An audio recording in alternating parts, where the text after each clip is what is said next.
If you are someone that has ever struggled with self-doubt, you've ever looked at maybe a race or what another competitor is doing and thought, how could I possibly ever do that? If you've ever questioned yourself in the moment, then this podcast is for you. Paulie is an incredible rower who has had success in and out of the boat, and she shares her journey in one of the most open and honest ways I've ever heard before. And she also does so in a way that I think will resonate with a lot of people that maybe struggle with some of the same things that she has. More so than that, she shares her story and gives advice in a way that is actionable and gives you clear steps on how you can tackle the same problems she had. If you listen to this podcast and you find it helpful, or if you listen to this podcast and find it would be helpful for someone else that you know, please do share this conversation. I really truly believe that the value that we shared is too good to keep to yourself. Get your pen and paper out and please do enjoy. Paulie also does athlete mentoring, so if you listen to this conversation, you love what she's saying, maybe you resonate with some of the problems that we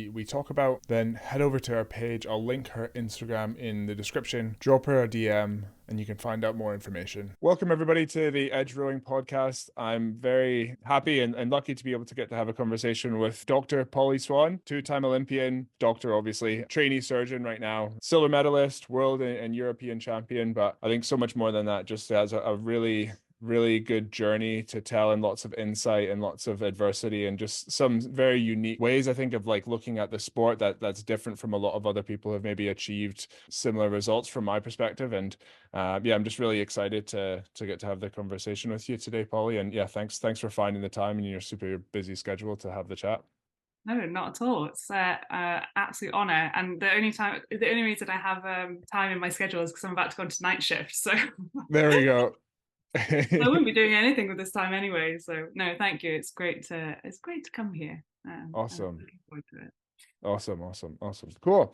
But yeah, so Paulie, like obviously I know a bit about your journey, but for me, I always find it so fascinating to hear a bit about how people got into the sport and kind of what were your reasons for getting into the sport, and just trying to get an idea of maybe what were some of the starts of your motivation and, you know, maybe some of your way of approaching it that kind of fostered the career and the journey that you had. But that was kind of three questions in one just there. Yeah, So no. yeah, would be good to, yeah, just basically how did you get into the sport, Paulie?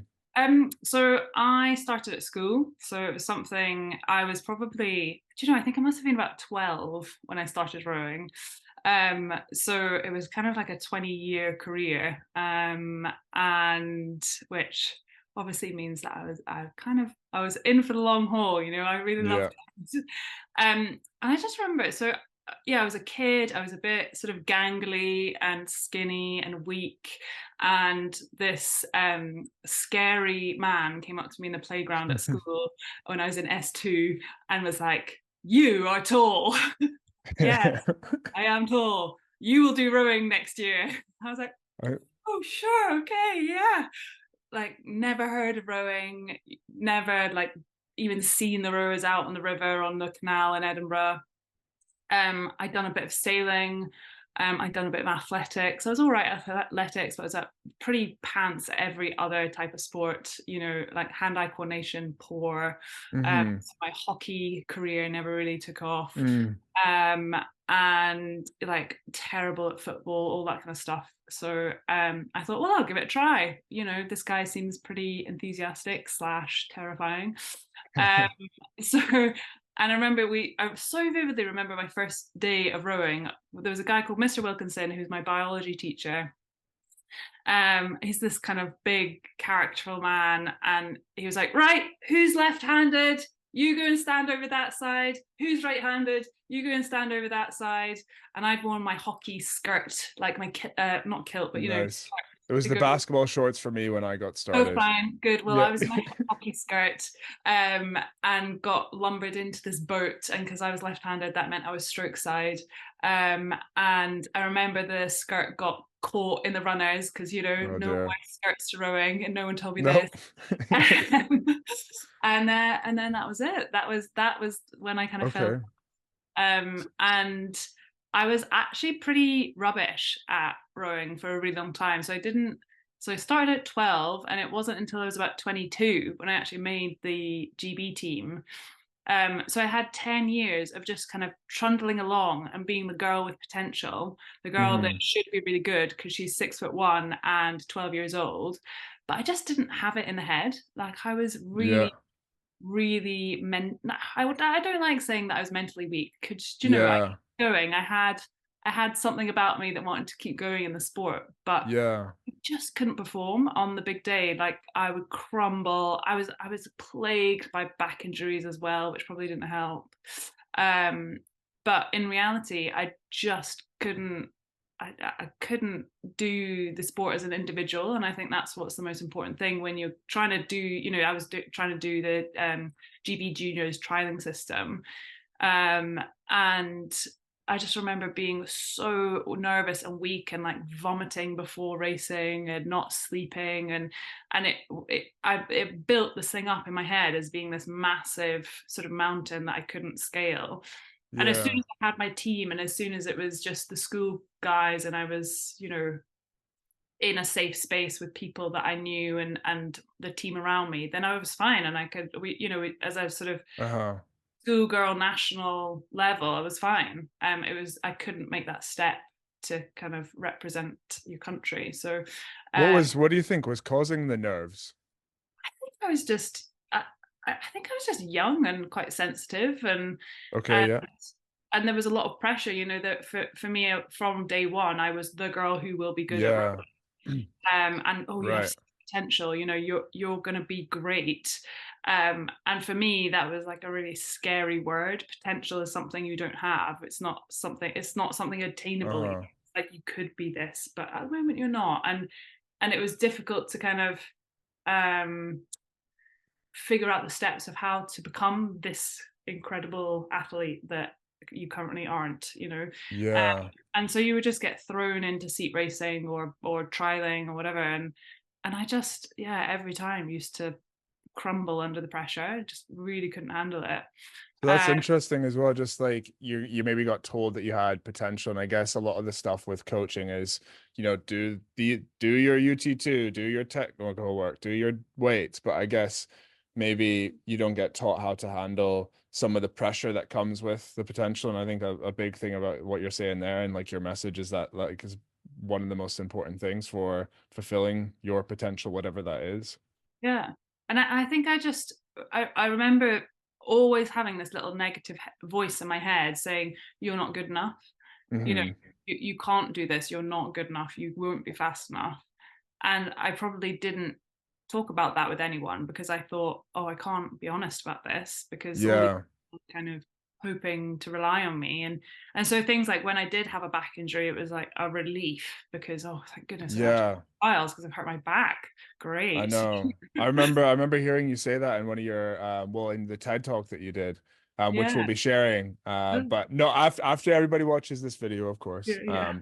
But yeah, that was just one thing that I resonated with a little bit as well. Because I remember sometimes when it came to nerves before a race or a trial or something like that, your brain just tells you the most stupid things, doesn't it? It's like the amount of thoughts we'll have that will try and distract us from like the moment to help us avoid the challenge that's in front of us. It's just ridiculous. But And I yeah, think okay, when you're young, you kind of you look at these athletes that are going to the Olympics and you think, God, these guys are, you know, beyond human. They must just have such confidence. They yeah, must just think that, you know, I don't know. I remember watching like Steve Redgrave and Catherine Granger and just thinking like, wow, I could never be like yeah. them. They're just amazing. Like they Or must you just hear their erg scores or something like that, and you're yeah, like, how the exactly. hell do you even do that? Yeah, Yeah, how is that possible? And and just thinking, oh, I could never be like that sort of person. yeah, And they just must have this like innate yeah. confidence. Just kind of everything they do is amazing. And well, that's not me because I'm not good enough. Um, Hmm. and I think it really took me a really long time to kind of a be brave enough to challenge that thought, but Yes, yeah. also to start kind of being okay with that thought being there.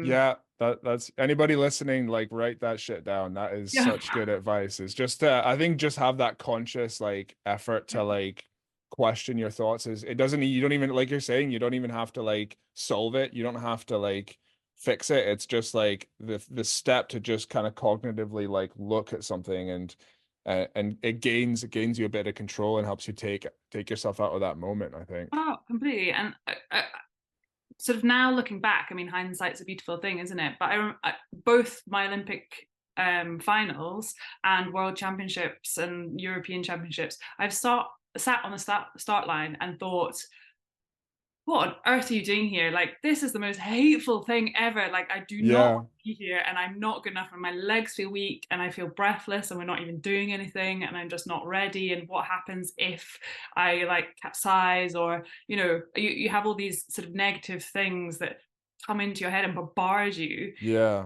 And I think one of the greatest things that helped me, certainly, so when I was I mean, various things, but I remember really vividly having conversations with my pairs partner, Helen Glover in 2013.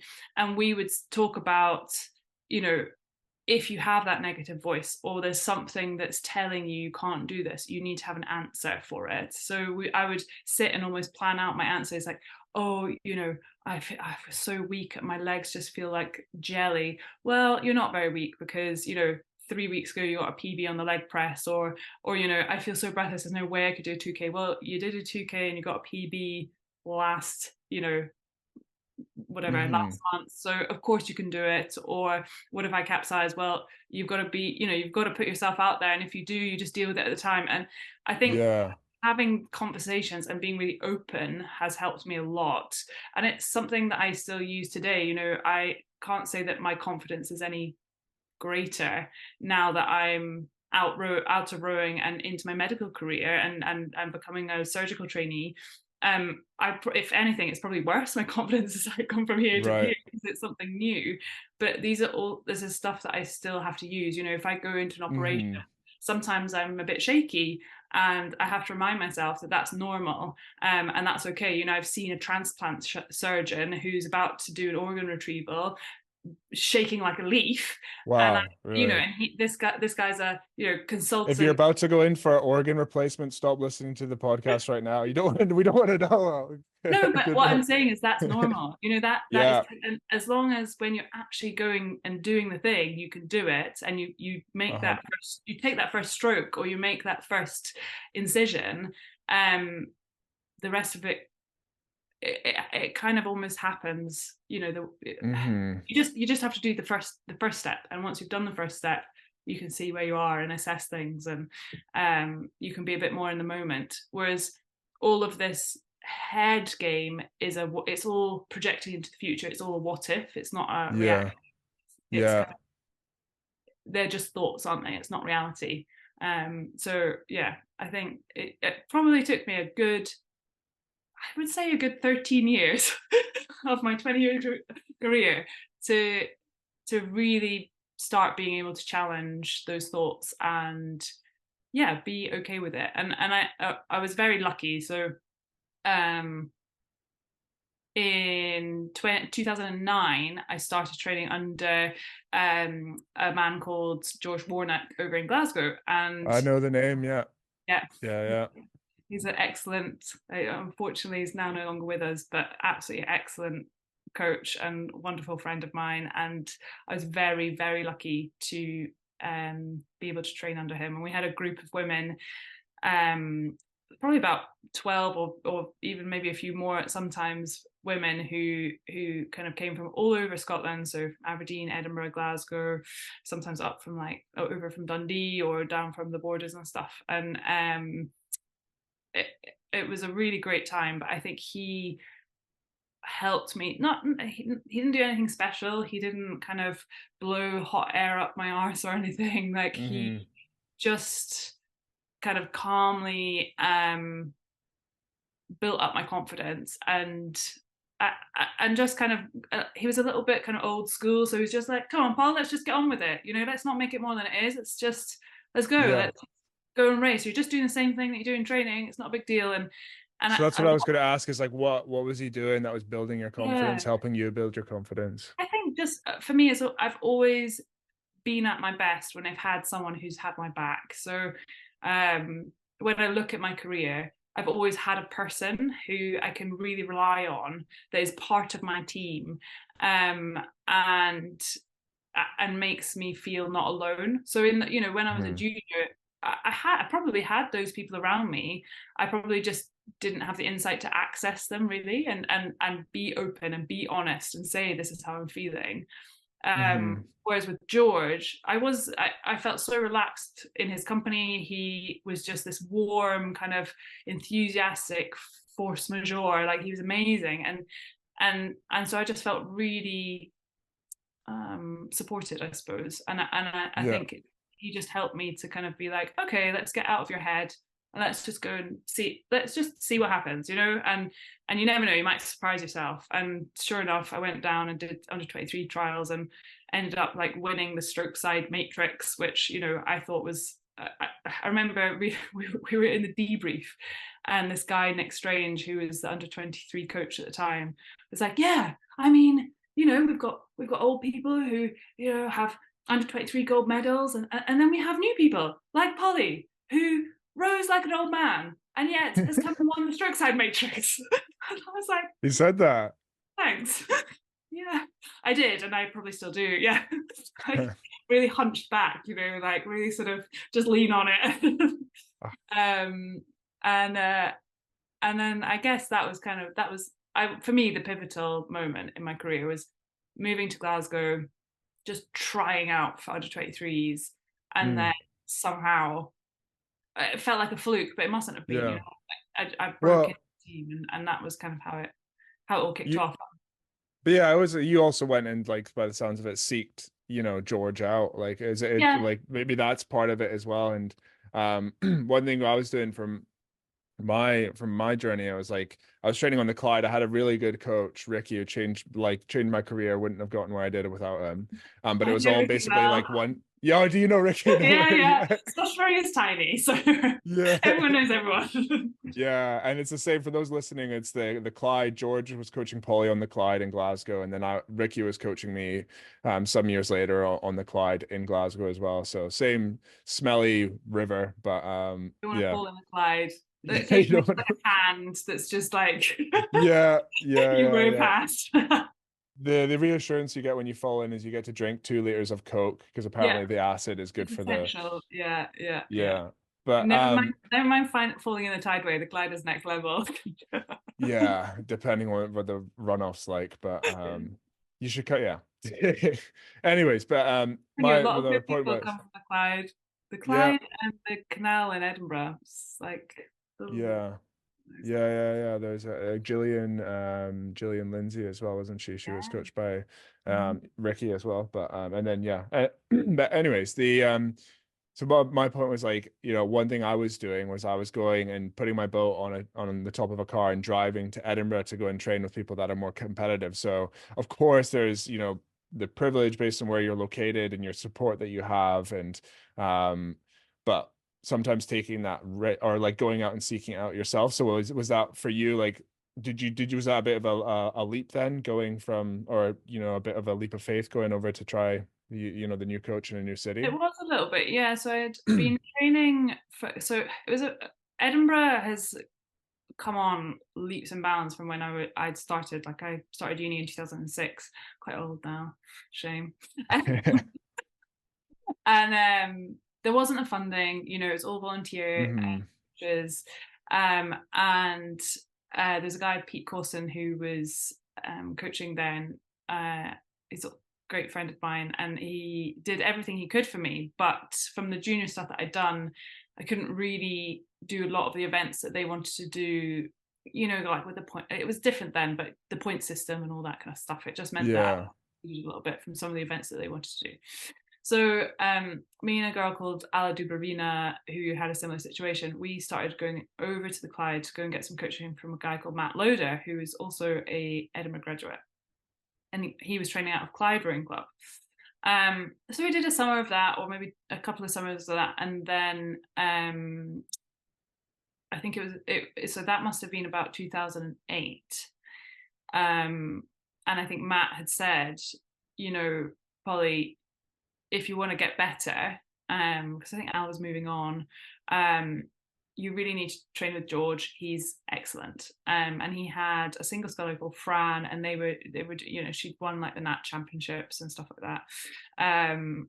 And Matt had basically said, you know, you just need to consider your options, and if you want to get better, then my recommendation would be to train with George. So I got in contact, and so I actually also trialed for, even though I'd rowed, I trialed for World Class Start as well, because that was out of Clydesdale. Yeah, And anyway, I decided that I would go with George, and good to be honest, decision. fine.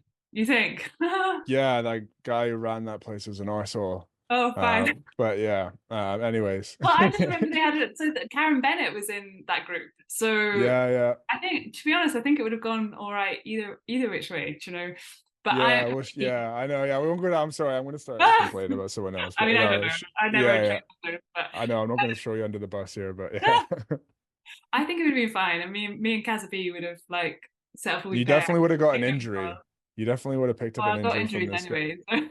Well, you would have got more. So anyway, sorry, I'm not going to start complaining about that Um, guy. oh, shame. Okay. Well, anyway, so yeah, I kind of decided to go with George. I think for me it was definitely the right decision, because um I just needed someone to nurture me for a little bit, and kind of, I guess, shake me out of myself as well, like just Yeah, get me going and be like, come on, girl, you've got this. yeah. And he was very good at doing that. So I had 2 great years on the Clyde with George. But you're right, I guess you know, much the same as you. So I was traveling the other way. So I was at uni in Edinburgh.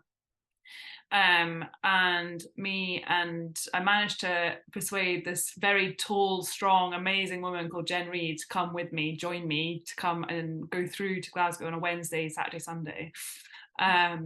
And we started rowing a pair, and it was just brilliant. And well, you know, like, for me, a pair is just the perfect Yeah, words. yeah. Um, and she again was really integral into kind of getting me to improve, because she'd gone and raced the Cambridge Oxford boat races. She was like 6'3", just so strong. Like, she could look an erg and just like destroy it. It was amazing. So it was nice. We had this kind of little competitive thing Yeah. going on, and the two of us, you know, you could see our progression was just improving, and we had George kind of you know, at the reins, making sure that we were sticking to the Yeah. straight. Um So but just one thing to jump in, so like you're talking before about like, low self-confidence and just doubting your ability massively, but also like your struggles to deal with that doubt. What were some of do you think the positive traits that you had that were driving you to do things like seek someone out who's an hour and a half drive away for training, a few times a week? Like where is this drive in this? Because there will have been belief somewhere. yeah, I guess so. I think, to be honest, it's just that I love the sport. Like, it's a bit of a Okay. funny thing. Like, I totally fall in love with it from the very first day that I'd ever sat in a boat. I think it's something about the teamwork. It's something about doing something special with another person. And with Hmm. rowing, it's not like rugby. You know, you can't be like two lads off the side having a fag whilst, you know, the rest Yeah. of the team goes and scores a try, right? Like, you have to be so connected with the people that you're with, and you have to be, you know, you train together, you know these people inside out, you're spending so much time, and there's so much commitment. So the understanding of each other, kind of, not just from a kind of emotional or competitive side, but also it's like the whole, you know, even you can talk about the spirituality of competitive sport. And with rowing, I think that's probably what grabs me. And there's nothing Okay. more that, it's the same with medicine. Like, when you get really good teamwork, I just find it so inspiring, and I get really emotional about it. And I think that's what it is. And I think just Okay. having that desire to constantly improve yourself. Um, I like that you can't have a perfect rowing stroke. I like that you could get a, you know, world best time, and it's still not a perfect race. You could improve it. I think those were the kind of things and so maybe this word potential, even though I feared it, that it was something that was a put pressure upon me, maybe I wanted to prove to myself that I did have that potential and I could do something special, or at least wanted to see, I think. So yeah, often it's funny, I haven't really thought about that. Why did I keep going? I do think it was something about just seeing if I did have that potential and Hmm. seeing what I could achieve. But primarily it's just because yeah, I love the sport. I think it's great. I mean, don't get me wrong, you have bad times, right? Yeah. Sometimes I'd say it's taken me to my highest points and my lowest points in my life, nearly Okay, enough. yeah. But there's something very addictive about it. And it's quite, as you can tell, it's quite difficult to vocalize.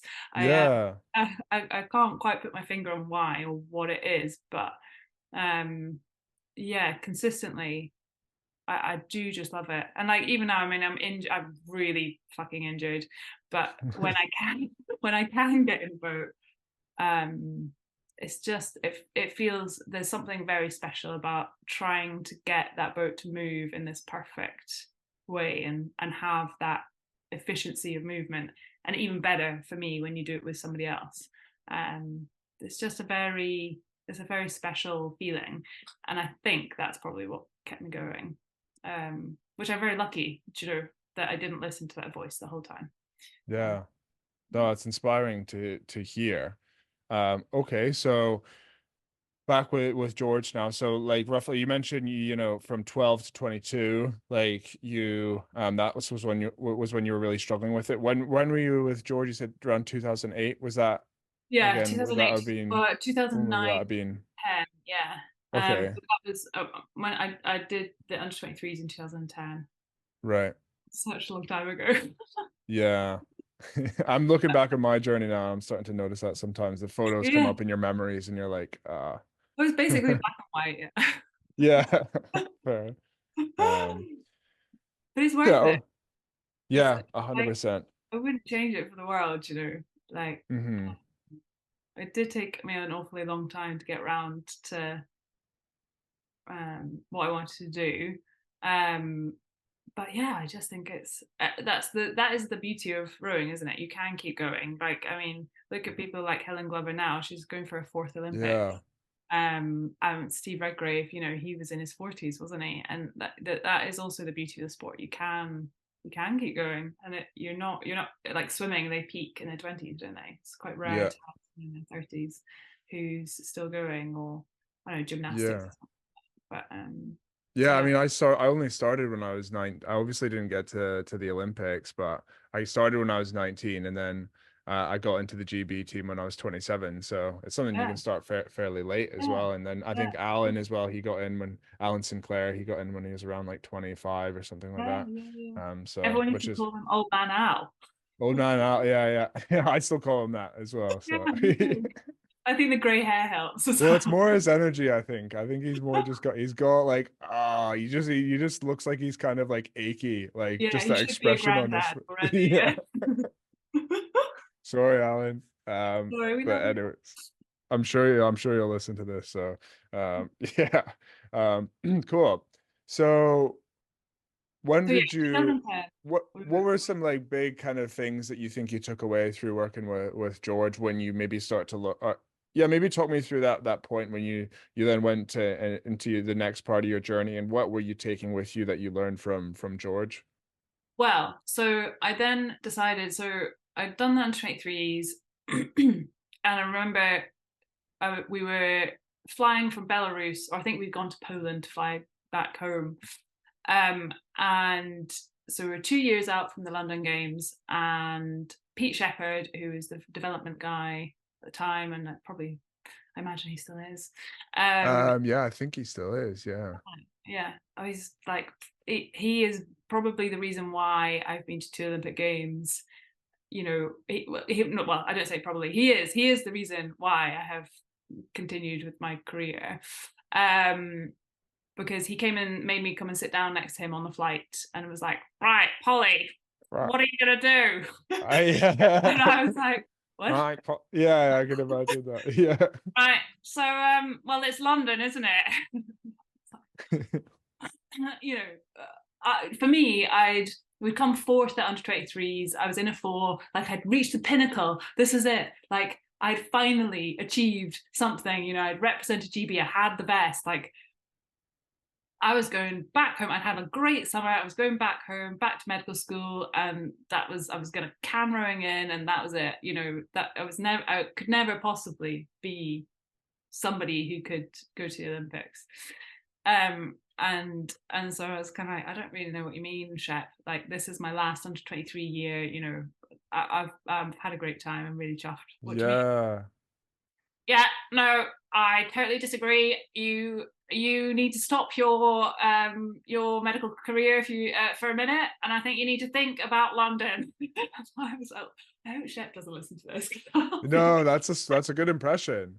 Everybody has that, right? Okay, what we're gonna do Right, is Paulie. he does that with his hands as well. Okay, all right. Um, It's yeah, the same speech every time at Boston trials. yeah. Right. All right, Okay, everybody. Right, carry down the on. middle is the fastest way. Yeah. Make sure you The remember there is a corner. yeah.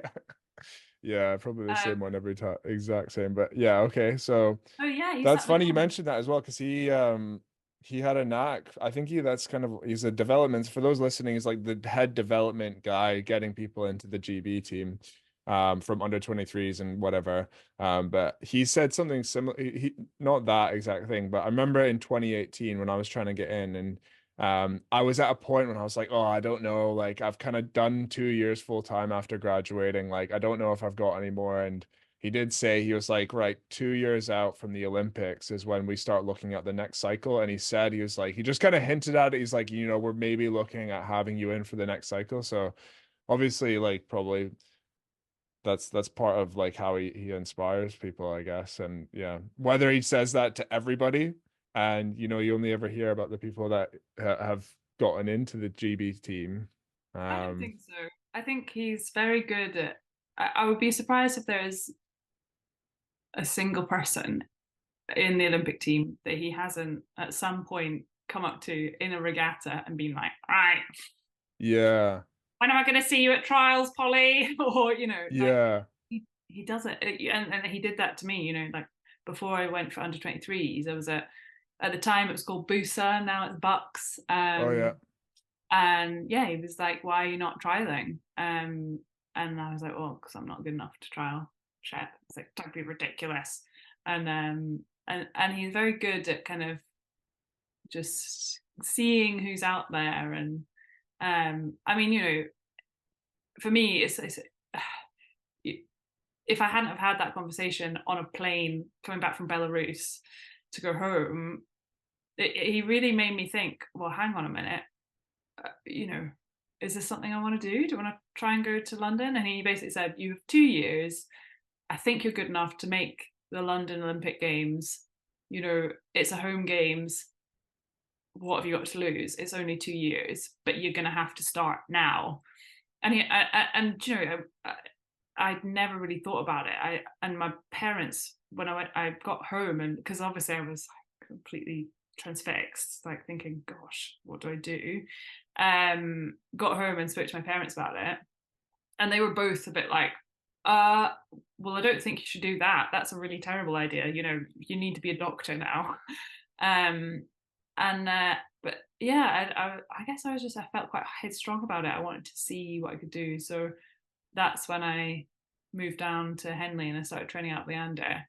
And interesting. yeah, Right. if we hadn't have had that conversation, there's no way. There was like a real sliding doors moment, I think, in my career. Wow. Yeah.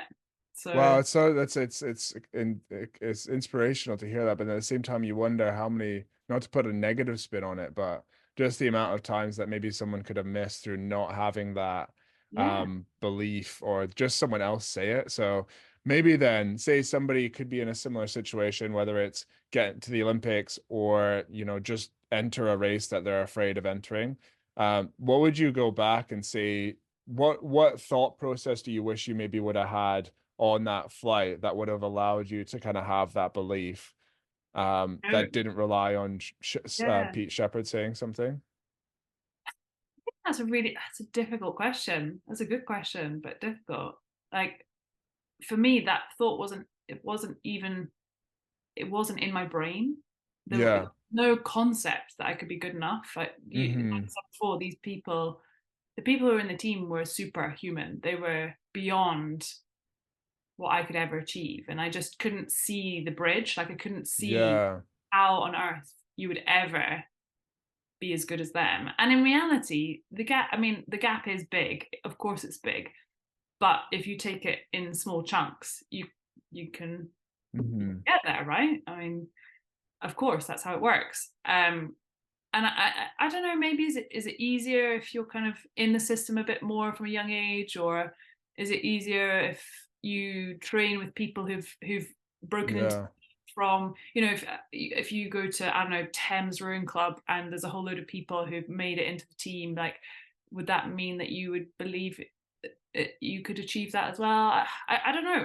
Yeah. Honestly, I don't know what it is that There's you need. something about the external influences that just show you like something being around it. It just expands the what's that saying? I'm gonna Horizon. butcher it, but it's like the your brain, your potential grows to the limit of whatever your beliefs are or something like that. Yeah, And there's something yeah. intangible about being around because for me it was like when I first was trying to get into the just trying to get into the B final at trials, and I went and trained with the Edinburgh group, which at the time was like really really competitive. It Mm. still is, but not as much as it was then.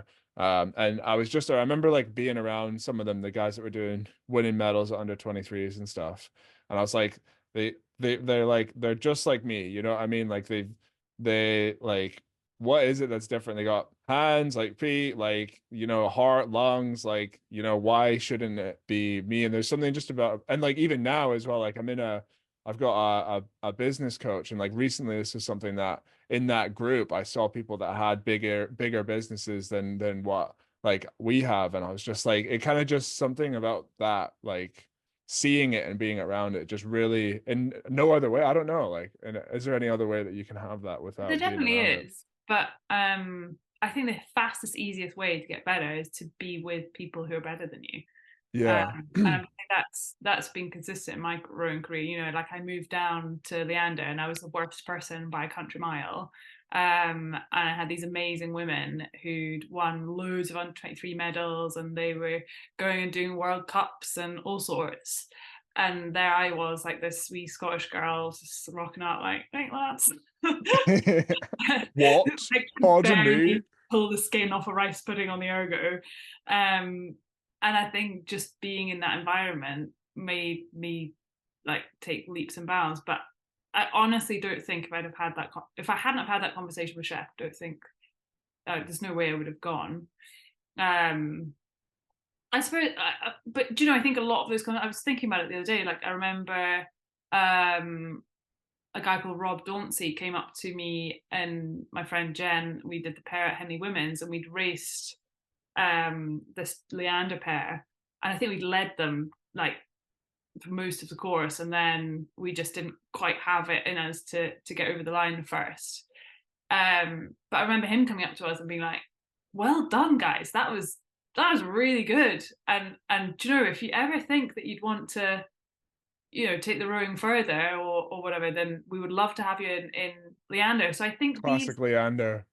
classic Oh, Leander. you're the best. You look like we'll have you. Yeah. Here, I'm not Leander bashing. My blood runs pink. So Oh yeah. No, I um, was there for 8 weeks and it was good, but I was like, you oh got god, me. You got me. yeah. Sorry. I mean, for me, it was like, where am I going to go? And it was a Uh, no-brainer. It was a no-brainer. yeah. And I spent, good year and a half training there, and again, like there's just no way I would have got to where I was if I hadn't have been there. So, I Yeah, mean, that's it's true. possible. It's not that, yeah. People have they have their ideas and stuff about Leander, but for me, it was just it was great, and Yeah. I was very lucky in the coaches that I managed to um have during that time. So a guy called Rob Dauncey, who'd like Yeah, I know the accomplished name. Yeah. at I would say accosted, but at Henley Women's, and then a guy called Alan Innes, who's just like, and there's some special coaches in your life, and Yeah. they did, like, I would say Alan Innes, Robin, and George for me. Robin Williams and Oh George, yeah, I'd love to pick your like, brains about Robin Williams as yeah, well. they're like the people who just have this like special something. Secret Like, sauce. Jack Burns. Jack Burns is another one as well, I've it's heard. really fine. And they just, yeah, I don't know if I've actually ever heard of him. Yeah. um, and yeah, they just know it. Like there's something. Anyway, Hmm. so Yeah.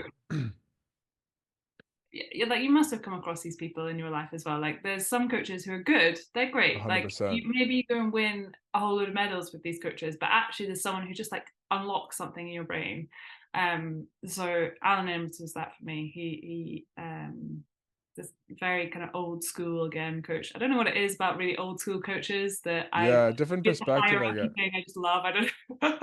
Like I love Yeah. what to do and how to do it. Like just I'll just be a sponge. Just tell me how it works, so then I'll go and keep doing that same thing. Like tap down, Paulie, Yeah, tap yeah. down, tap down. Uh, Yeah, simple, yeah. you know. So yeah. So like I say, Leander, Okay. I owe an awful lot to, despite what people might feel. Well, yeah, I do. I mean, don't get me wrong. I'm just, it's like it's a great club, but like it never, like in the support that they have, it's just for those listening. It's like in the UK, it's kind of like before, if you have potential to get into the GB team, it just makes sense to go to Leander because it's like a really good last step. It's also good if you want to like develop your potential, but it's just really annoying because then all the athletes in the GB team are represented by Leander normally, Yeah. well, instead of like maybe their other clubs. So.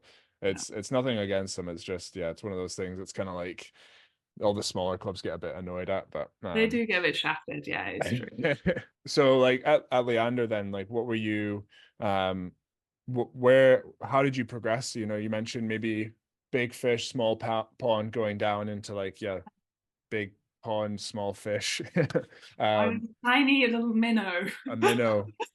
I was a minnow Yeah, in the sea. yeah. Yeah. um, yeah, I remember coming down and being so rubbish. Like I was like 10 splits off the other girls in Oh, UT2 and really? service. Yeah, like just and the same like 2K yoga scores. These girls were just unreal.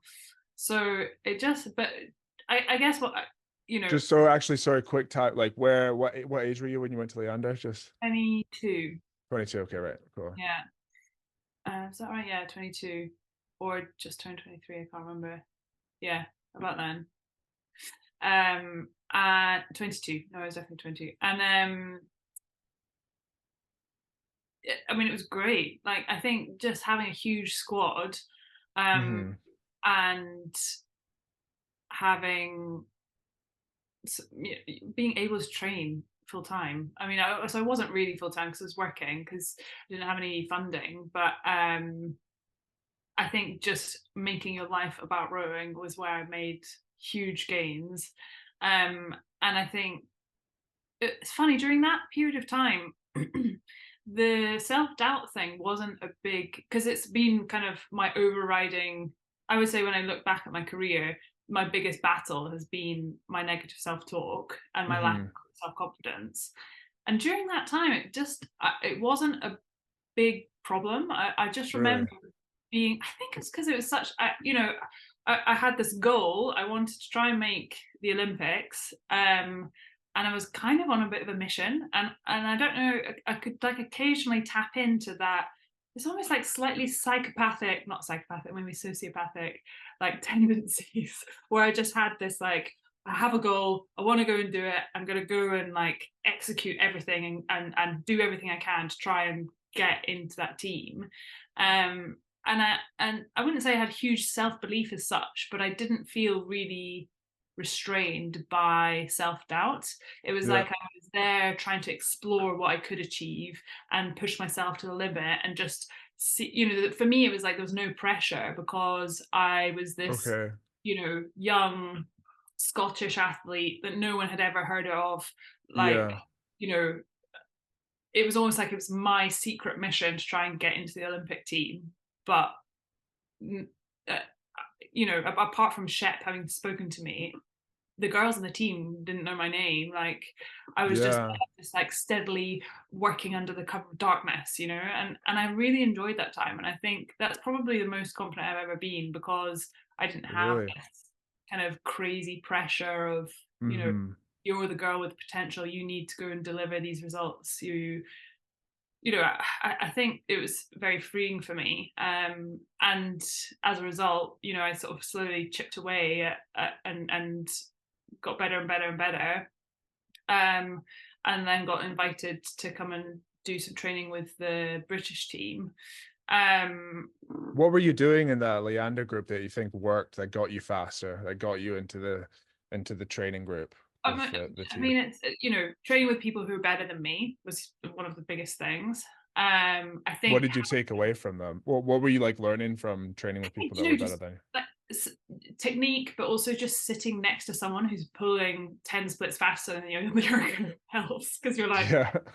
how is she doing that? And or like being in the gym, lifting weights, because invariably when I was up north, I might lift weights with one or two people, whereas there you're in a gym with, men, women, lightweights, heavyweights, you name it. It's like people are just lifting insane weights, and so you're like, oh well, okay, I'll give that a go. And I think you just, by being exposed to the environment, you maybe stretch your boundaries a little bit, like we were talking about before. Yeah. um and I think the coaching was great. Like I think I did a lot of stuff in the single, and I think that was really good for my like technical development. But I just think having the opportunity to train, for me, it was twice a day. I was eating, sleeping, breathing, rowing for the first time in my life, um, and I was just having you're spending the whole time with these people, like you live with them, you go out with them, you're training, like you socialize the whole time with each other. And I think it's just like a really good fun time in my life. Yeah. Like I just remember having such a like first year I lodged, but second year I was living in a flat with some of the guys who ended up, so Charles Cousins, um John Collins, who both went Yeah. on to be in the team and represent Great Britain at the Olympics, and myself, and there's another guy called Sean Dixon, and it's just like great fun. Like I don't know, and I think persistently for me, enjoyment of the sport has been really important, and that's always what's kept me going. Um, and the challenge has always been this self doubt. So that kind of crept in. I think I got a really bad back injury in 2012. So I'd managed to break into the team. We just done a load of Olympic seat racing. I was selected to be in eight for the first World Cup or second World Cup or whatever it was. And my back went when we were on camp in Right. Varese. Um, and it all just came crashing and tumbling down. So I didn't end up getting to see if I could go to the Olympics, because I was hobbling around with sciatica and not really being able to sit down. So, Mm-hmm. um, yeah, I think I remember that period of my life being like really great fun.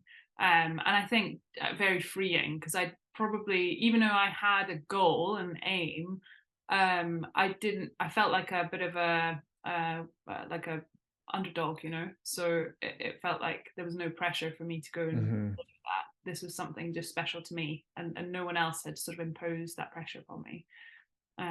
So I felt it was very freeing. Like I just felt really excited about opportunities, and just trying to get as many opportunities and learn everything I could about rowing. Like I was such a geek. I would read all the like rowing, um, like geeky rowing books, like Assault on Lake Casitas and things like this, Yeah, yeah. and like watch load of rowing videos and just like The talk past to two people about guests that we've had, everybody, I think all rowers do that, and I don't think enough that are trying to get faster do it. Like the power of just watching the way someone's rowing and just seeing the stroke and just seeing it, repeating it, like for your technique is so valuable. Sorry, especially yeah, I kind of interrupted you there, but no, but if you're a visual learner, it's like you know, being able to see how someone puts a blade in the water. And also I really like when you like, I think this is why Instagram and stuff like that is so good, because you have access to everyone around the world, how they row. So you can go and watch, like, I remember for me it was always the Kiwi men's pair, and then I would watch like the Croatian men's double, the Sinkovic brothers Hmm. double, and then, you know, I'd watch like Helen and Heather in their pair. Yeah. Like so We many. use that pair, the London pairs final. I've used that one loads. Oh, beautiful rowing. So, you know, and just watching all these different people and how they move the boat for me. Like I remember I used to watch Kimmy Crow and her single. Yeah, she's good. Yeah. Like I just love that we have that now availability, because I think back in the day people would like sneakily film. Well, do you know what Alan did? He would record when it was on the TV, he would record it on VHS and then play it back on VHS before Yeah, the internet when he was like a young kid, which is yeah. funny. But yeah, I've got a great photo of Al when he must have been about 16 or something. I'll have to send it to you. You can put it up on a Instagram. please. He's so Yes. weedy. What's that? What did you say? Sorry. He's really weedy. Ah, yeah, yeah. And Anything Al's to like a embarrass him. muscly guy, and he's like teeny tiny. It's some erg champs, Scottish erg champs or something. Ah, yes, please. Send over anything you have like that of him.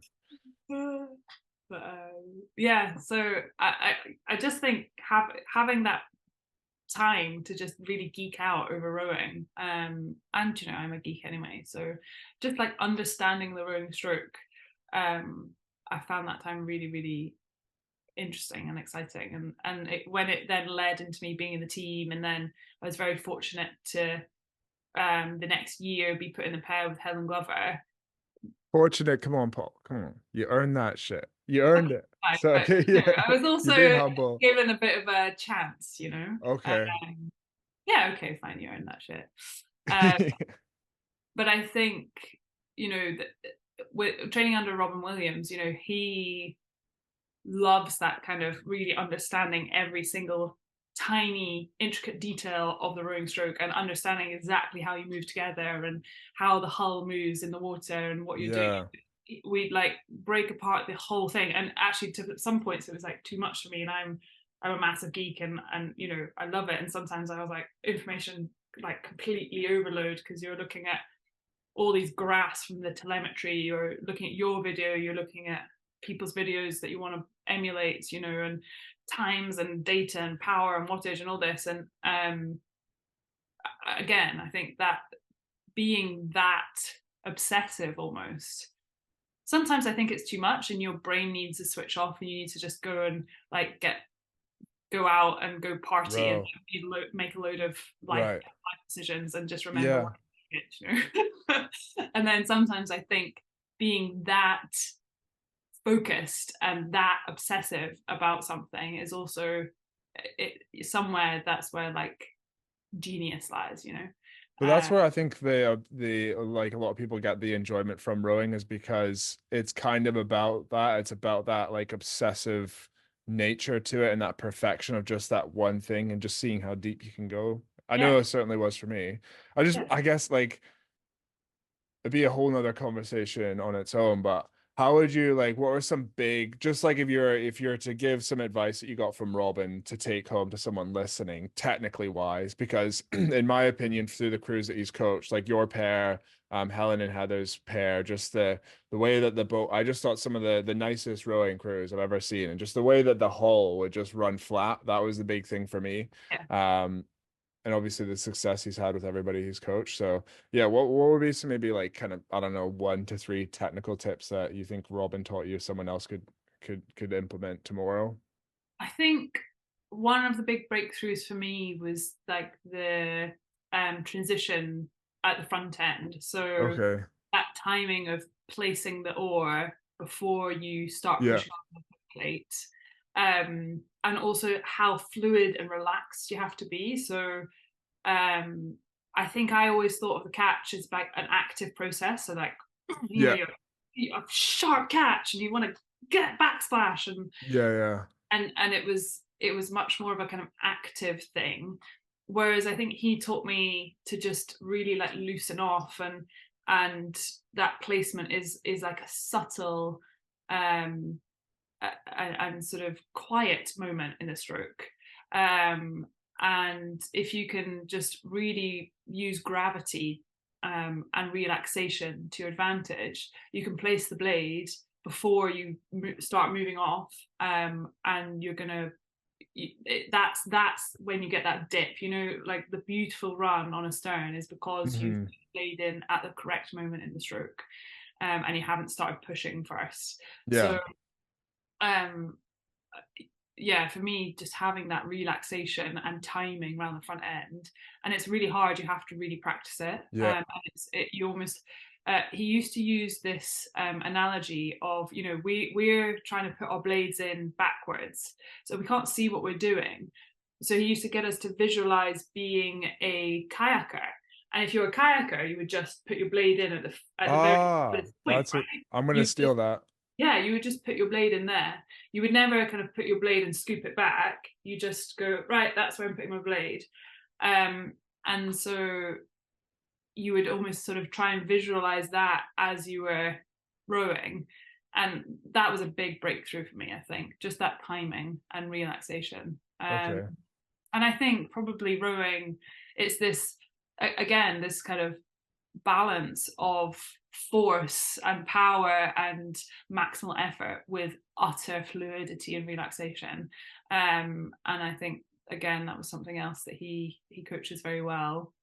That the recovery should be exactly that. It should be a period to recover, and you move freely with the boat. And if you can, just let the boat do the work for you on the recovery, you can find that you can move really quickly, really freely, but you're not taking anything out of the speed of the hull. Hmm. A lot of Okay. focus. No, But no, yeah, it's you simplified timing it and well, which I'm relaxation. sure is a very complicated like process. So no, it's good to hear. Okay, so getting into the pair then, I'd be curious. You mentioned like Leander was one of the best was the best point of your journey, the most fun anyways. Well, one of Going them. into Okay, right, okay. There's many sometimes. Okay, yeah, yeah, of course, of course. When I was at Okay. in the women's eight in Rio, well, I think we were like annoyingly having a good time. I think everyone used to I be like, a bit pissed off that we were all having Yeah. such a good time. I think I remember hearing that about your like how everybody just like you're all such good friends. I think I was maybe speaking to Karen about it, but you guys were just all like such good friends. It was great. It was such a good time. Well, anyway, Yeah. it's what they do. But yeah, okay, cool. So yeah, what were the getting back into the team then? Maybe getting a chance with Helen Glover, who yeah, like obviously, one of the best GB rowers of all time. Did that then kind of put a bit of pressure on yourself again and expectation and did Absolutely this awful. oh really? Yeah. Oh my God, the pressure. It was dreadful. I think I spent most of my time, and I just found that the pair was this amazing thing. We did something really special together. And Helen is the most wonderful person and one of the most incredible athletes. But as a young girl, I was a young girl by then, but for me, as a young athlete, it was terrifying. Like, I felt like it was amazing. The learning experience was incredible, but so much pressure. Like we had Yeah, to go and win the I world bet. championships, and we had to go and win everything. And I was kind of like, didn't know my ass from my tit is how I felt. Um, like it was just oh, the pressure was unreal. And in Yeah, some because ways, she'll have been like she was a big face for the Olympics, wasn't she? So like huge. that Yeah, yeah, yeah. 2013, we would have had the news, like which again just the newspapers and stuff like that, I'm guessing, and Yeah, tabloids massively. and Like yeah. every, she was in every, I mean, still every article, and I'd never probably been in a newspaper article, and suddenly you have these like cameras flashing your face, and we sort of sat out. I remember we had done a couple of pieces in the pair, and it seemed to have gone well. So then I was selected in the first World Cup. We went over to Australia. Um, and we sat down. I remember sitting down with her, and she's like, "Okay, so I think this World Cup we should probably aim to get a bronze medal, but by the World Championships, I want us to be world champions." No Okay. bother. Oh yeah, sure, sure. Oh no, I think silver at this World Cup actually. Yeah. Yeah. Well, I mean, we won in the end, but and I remember being kind of terrified of her because she is very like she's very confident and very like forthright, and she just won the Olympic Games. Like, I'd put her up on this pedestal of amazingness, and which is absolutely right, she is. Um, uh, so it took me quite a long time to actually like probably even just to the World Championships. I think the Worlds, I was still unbelievably unconfident and still had that negative self-talk, but I think there was that a bit more belief inside of me, and that it took me a really long time to kind of be comfortable with the fact that this was the train that we were on and we were going to go and basically destroy the entire world. And in some ways I absolutely loved it, and in others I would just be like in terror that I would fuck it up. Yeah. you know um but I just learned so much from that time, like a lot. I think working with Helen and Robin completely transformed my rowing. Like I said before, I used to row like an old man, like an old veteran man with this like hunchback and just like lean on it and heave ho. And um during that period of time, I think my understanding and my technical ability, um and just really understanding how to move a boat just Okay, came yeah. on. And so that kind of geeky, you know analyzing every tiny little bit um of the rowing stroke, I really enjoyed that, and I think it stood me in really good stead for the rest of my rowing career. Um, but yeah, it was certainly a battle. I think for someone who's not got a lot of confidence anyway, to then be thrown into, okay, we're going to go and win the world championships. I mean, it's kind of like the perfect thing, isn't it? You want that. Oh my god, yeah, I would love to, but I'm not good enough. So Yeah. let me just sit in a corner and have some anxiety attack whilst we Yeah, try the and duality of it is just, yeah. so it was quite, for me, like emotionally very tumultuous year. But what was nice was that I proved myself wrong. Like we did go and win the world championships. We won every race that we raced Awesome. that Yeah. year. Um and so I think I keep saying, like, this is the integral part, this is the key turning point. But it was a big year in my life, 2013. And we did manage to do something pretty exceptional in a short period of time. And yeah, I mean, it was like phenomenal, absolutely phenomenal year. It was amazing. Okay. But yeah, certainly it challenged my self-confidence, because I Do you think So I yeah, think so technically you came along then, yeah. massively, like being challenged, having your self-confidence challenged, did that help you learn to cope with your self-confidence anymore, or was it just kind of Yeah, I like think made so. it hard? Okay. No, I think so. And I think we were not early on, but later on, I think Helen and I were very good at being quite open with conversations and saying, you know, I just feel sick all the time, or I haven't slept last night and I just feel so nervous about tomorrow. Hmm.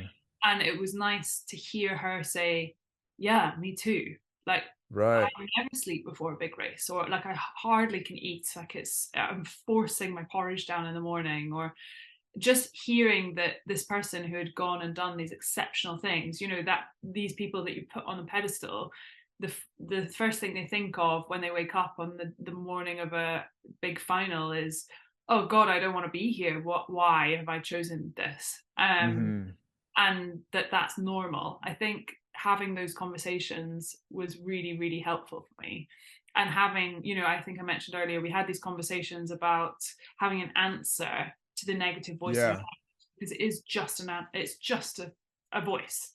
And that used to help me a lot. So, all the way in that, maybe in the warm up, or in or yeah, when you're eating kind of your pre-race breakfast or whatever, just reminding yourself why you're there. And then the one thing, and I don't know if we ever spoke about this, me and Helen, but there was one thing that I started doing, was I would sit on the start line of a race and I would look to my left and to my right, and I would like really take in my competitors. Oh yeah. Because the whole morning I'd be like, I don't want to be here. Why are you doing this? Like, you've actively chosen this life, Paul, and it's horrific. You hate it. You feel sick. Like, why are you doing this? Anyway, I would sit on the start line just before the roll call and ask myself the question: is there anywhere else you'd rather be in this moment, right here, right now? And every single time, it's always been, no, I'm ready. Like, I feel ready. And it doesn't, all that stuff, all that negative self-talk, you know, for the days, could be even weeks beforehand, didn't matter, because in that moment I was ready, and I would Hmm. just focus on that first stroke. Like, if I could Yeah. just get that first push right, then we can deal with whatever happens during a 2K race, right? And I think for me, having that, and I can't remember for the life of me how I came up with that, or who, maybe someone told me to do that, but it's been consistent now from 2013 all the way through my rowing career. I would ask myself, is there anywhere you want to be? Is there any Yeah. other thing you would rather be doing? And I knew that if the answer became, well, yeah, actually, I'd really rather be on the sofa or something, Yeah. and that would be my time to stop. Yeah, Um, 100%. I used to say that actually when I was coaching juniors at Clydesdale, the start of my rowing coaching journey 10 years ago, more than that. And the juniors would always come down, and if it was raining, which a lot of the time it was, or it was cold, and they'd be like, obviously totally different situation, but they'd be like, "Oh, I don't want to go rowing. I don't want to do this. I don't want to go out on the boat." And I used to love it because I used to like I'd be like, "Okay, yeah, look, no worries, Timmy. What you can do, just go up and sit in the cafe. Just go sit in the crew room. Go sit and have a get the tea on and just have a biscuit, and we'll be back in an hour." And every time they'd always just be like, oh, okay. Like I think so. oh, My point is just like questioning, remembering that you want to do it. yeah, That you like exactly like you're saying that you've chosen to do it is, yeah, yeah, it's powerful. yeah. It's really powerful. I'm just, my washing machine's on, so I'm gonna close the door. Yeah, no worries. I mean, I'm not picking up anything in the audio, but yeah, no worries. Oh, that's fine. In that case, that's fine.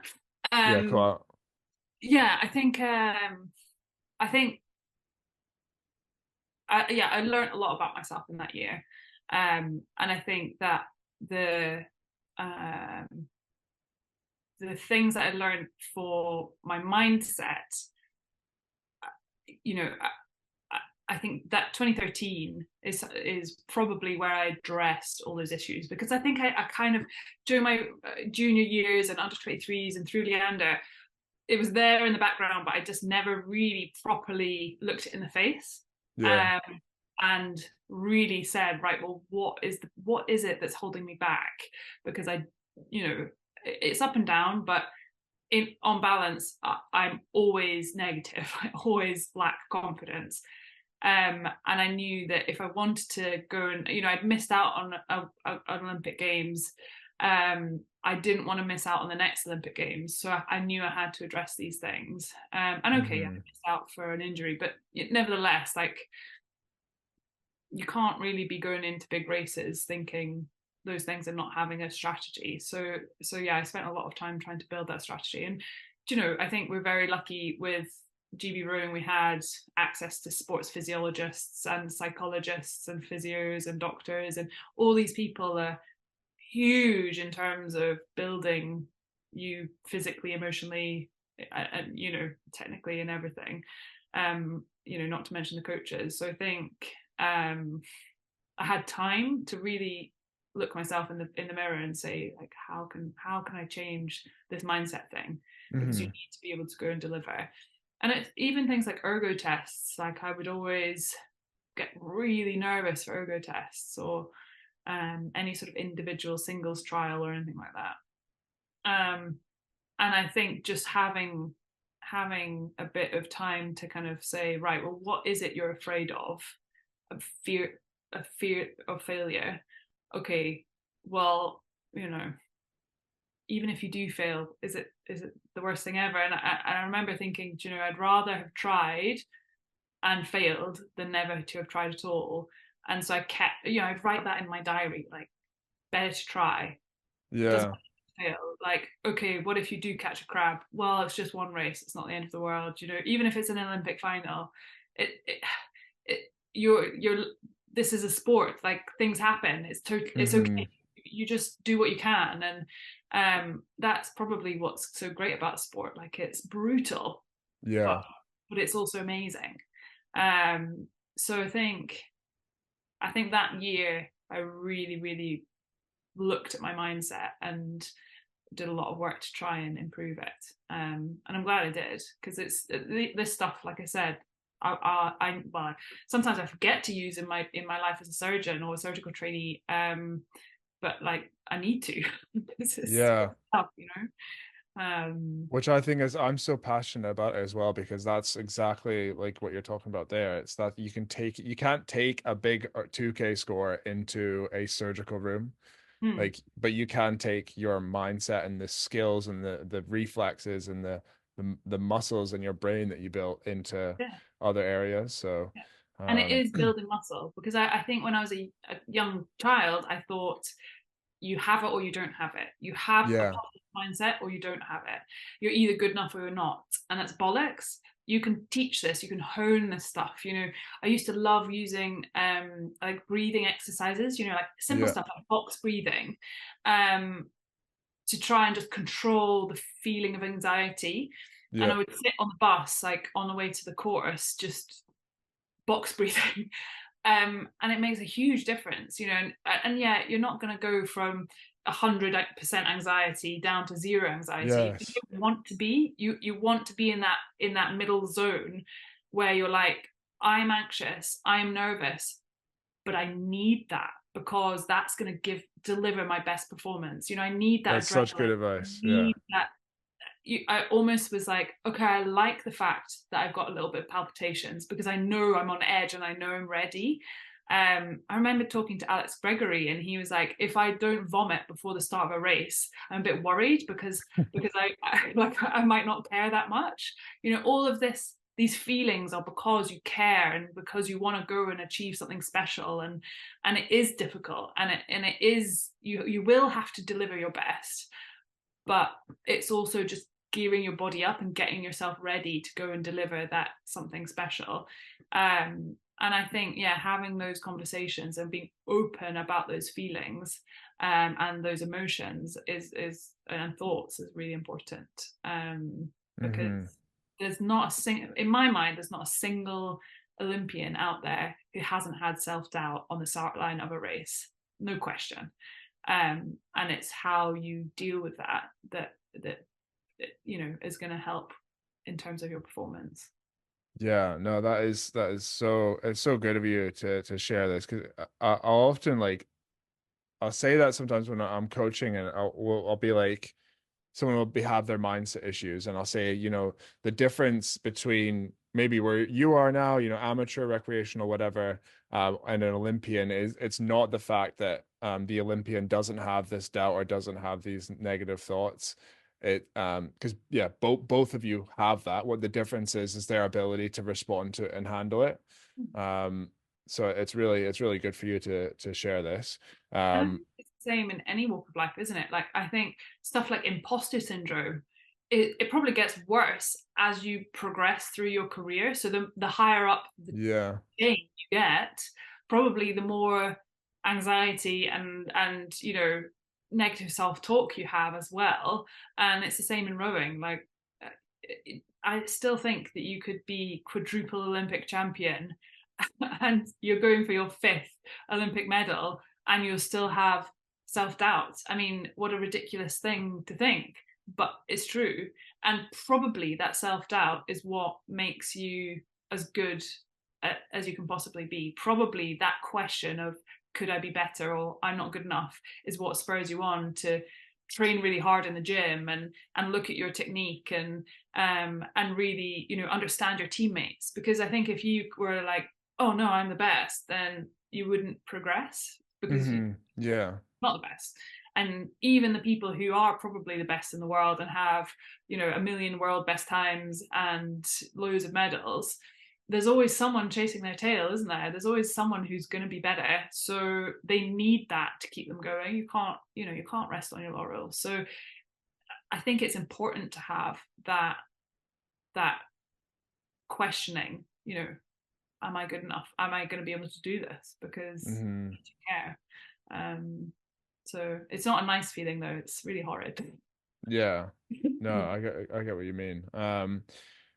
One thing you're like just there's so many things that I'd like to ask you about, but I don't want to take the piss and like take up all Okay, your day go off. for it. Um, and you're being very kind and sharing all your time and your insight. Maybe kind of like one last topic I'd like to get into that I think I can't remember if it was after we started the conversation or just before when we were chatting, but just creating an environment where there's a bit of like openness for this stuff because you're obviously like on this conversation, like you're doing exactly that. Maybe if we could go a bit into how you felt it maybe could have been better when you were in the GB team is if and sharing and being more open, like you said, how Helen was, and Yeah. then also maybe now into like your workplace as well. Yeah, you can maybe just talk me through like that. Like, what do you, how did you go about creating that environment where people felt okay to share the reality of the situation? So I think I noticed it massively. So I went to Rio 2016 and then I went back to medicine to finish off my degree. So I took, I mean, a year and a half of doing no training, and then I slowly started building back up. And in my final year as a medical student, was training towards trying to get selection in the team and qualify for the Olympics. And so it was, so 2019 Worlds was where I was kind of back into the team. I just done my finals, and there was a huge group of new athletes. I think there was a lot of people who had finished rowing in 2016, and so it was all the kind of new, young, exciting athletes. And I noticed that these conversations, these open conversations about emotions and nerves and the just the logistics of how to navigate not sleeping because you're nervous or not Yeah. eating enough, or you know, what do you do in the moments before you're getting ready to go and do your warm up, or you know, getting ready to race, like how do you manage nerves? Those conversations hadn't really been had, and I think that's something that maybe I was just lucky because when I came into the team there's lots of a wealth of experience, you know. We used to call Fran 5-time Fran because she'd been to 5 Olympic Games. So she was like this font of knowledge. And I think I was probably a bit of a passenger in those conversations, that they just naturally happened. That was Yeah. something that we all had to consciously sit down and be open and honest about how we felt. And yeah, like 2016, I remember sharing a room with my friend Mel Wilson, and the night of our Olympic final, I didn't sleep a single wink of sleep, like not one moment of sleep. Nice. And it was I don't know, 4 o'clock in the morning, and I was like, Mel, yeah, have you slept? No. Okay, me neither. And she's Yeah. like, I think that's normal. It's like, yeah, I think that's normal too.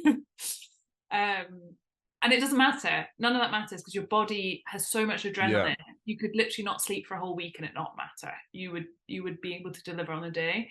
Um, and and I don't think those conversations had just been naturally happening. Or if they had, maybe not with some of the girls that I was like coming into contact with. So um, I used to just try and be really open and honest. And I was doing a pair with a girl called Holly Hill, who was like this unbelievable athlete, Yeah. incredible. Um, and she, I hope she doesn't mind me saying, but she really struggled with nerves. And I remember having a conversation, and she was sort of said, "But Paul, you just look so calm, and like you just look fine before racing." And I was like, "Holly, I had to go to the toilet at least 15 times. I want to vomit. Like if you look at my hand, I'm shaking. Like Yeah. I've not eaten my lunch. Like you don't know." what's in my head. It's all thoughts. So you might look at me and think, God, she's got it all together, but I don't. Like, I'm a mess, but I know this is normal. And she's like, wow, really? That everyone feels this way? Yeah, most people feel this way, and it's really horrid. And you've got to trick your body into thinking that this is an okay way of feeling, or like trick your body into having a bit of downtime. So like, I don't know, we used to like playing games before, like cards or board game or whatever, before, in between your pre-race paddle and when you're going to go and go boat for your race. Or you know, when we were with the eights, we would just like basically dick around and have a good time and like joke, because we knew that you needed to have a bit of like emotional calm before you go and get geared up and ready. Or like I would listen to some music, or you know, anything. Like I used to go around the boat park and do like power poses, so I would like kind of like puff my chest out and like stand in the mirror and look at myself with my hands on my hips and that kind of thing, and like say the words like, you are strong enough, you can Yeah. do this. It's like sounds so cringy, but to me it worked. And so No. we have these really open conversations about how normal it is to have anxiety, how normal it is to not sleep. The fact that you can't eat on the morning of a final doesn't matter. Make sure you eat the night before, you know, get what you can in, even if it's just sloshing some, I don't know, like um energy drink in your mouth and spitting it out. If that's all you can do, that's all you can do, it's fine. And it's amazing what your body can do. I know we all think, you know, you've got to have this perfect nutrition plan, and you've got to have this perfect sleep because sleep is so important. Well, it is, but actually, luckily, adrenaline kicks in and you're in fight and flight, and off you go. You're ready. And just having those conversations, I think, helped a lot. And it's something that I try and do in my work now, and it's difficult because I'm very junior again, Yeah. and I feel anxiety a lot of the time. And I ask people, you know, how do you feel? Like, how do you cope with worrying about you know, someone really sick coming in a massive emergency? And I suppose it's one of the things you will feel anxiety. It's inevitable, but it's how you then act. You know, you just take that first stroke. For me, it's, you know, just putting the blade in the water and pressing on the foot plate. Now it's okay, if I know that there's an emergency coming in, I just stand in a place that I'm supposed to stand, and I get ready to take the handover, and I do my simple, you know, I start at the top and I work to the bottom. I have a process that I'll go through. It's no different than rowing, you know, you have a process, you stick to your process, and, you know, Hmm. halfway through the race, you can kind of check that, you know, do you need to do anything more? What can you do? And you can be reactive. Um, so yeah, I think that helped. I hope that helped that kind of new generation. I mean, these guys are going to go and win um, a shit ton of medals in Paris. Like, they're the same girls, same athletes, and they're like unstoppable. They're Yeah. amazing. Um, so I think just having a bit of the ability to be open and talk about stuff is important, and it builds team, you know, Yeah. like a Trust. teamwork and Yeah. trust and everything. And it's a difficult thing to do, because I think, you know, you spend so much of a year competing against your teammates to try and get selected, so you don't want to show weakness. But actually, it's important that you build that connection and that trust, and that ability to Yeah. understand each other, because I would say ultimately, that's almost a bit of a flex as well, if you can like openly admit your weaknesses to like your competitors or something like that. If you can just be a bit more open and confident with it, then they kind of, if you were trying to be strategic with it, you know, they might see it like, oh damn, they're like super hmm, confident. Like what's wrong? Like, oh my God. And like the undoubtedly like the competitors would feel that as well. Whereas your difference would be, you know, you're confident enough to say it out loud, which yeah, again, if you wanted to get into the mind games with your competitors, maybe it's something that yeah, could yeah. I could just be prefer to be strategic. better. Yeah. I just rather uh, be the best. yeah. um, but yeah, I just think it, and I think it's true of life, right? Like, how many people do we have real, open, honest conversations with? Yeah.